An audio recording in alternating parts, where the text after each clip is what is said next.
एक स्विट्जरलैंड में रहने वाली महिला हमारे वृंदावन में कभी कभी आती थी तो हमारे आश्रम में रहती थी। एक बार कार्तिक में उसने रहा और जब वो वापस जा रही थी तो गलती से उसके बैग में एक छोटी सी छिपकली चली गई।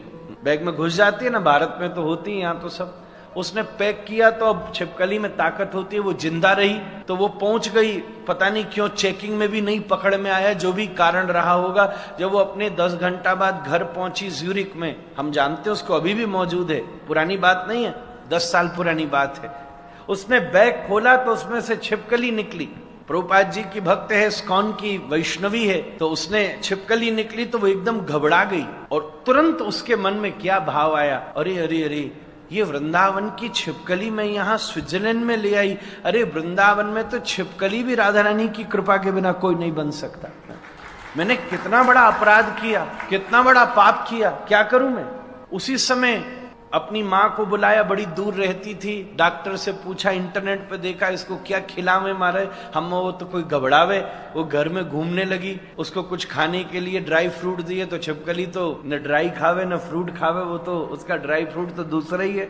अब दूसरे जीव को कैसे मारे, तो डॉक्टर ने उसको जो भी कुछ देना था वेटनरी में करके उसको अच्छे से सील किया। उसने परमिशन ली, उसी समय 5-6 घंटा ये तैयारी करके ऑनलाइन परमिशन लेके फिर से हवाई अड्डे गई। मैं जानता हूं, साक्षी मैंने देखा अपनी आंखों से। तुरंत टिकट ली जाए तो कितनी महंगी होती है, कम से कम 8-9 लाख रुपया की हवाई अड्डे पर दोस्तों से पैसा लेके टिकट खरीदी, 1 दिन रुकने की। वहां से आई वापस दिल्ली, आज पहुंची थी, फिर सुबह आ गई, गाड़ी लेके वृंदावन आई। हम सब लोग चौंक गए।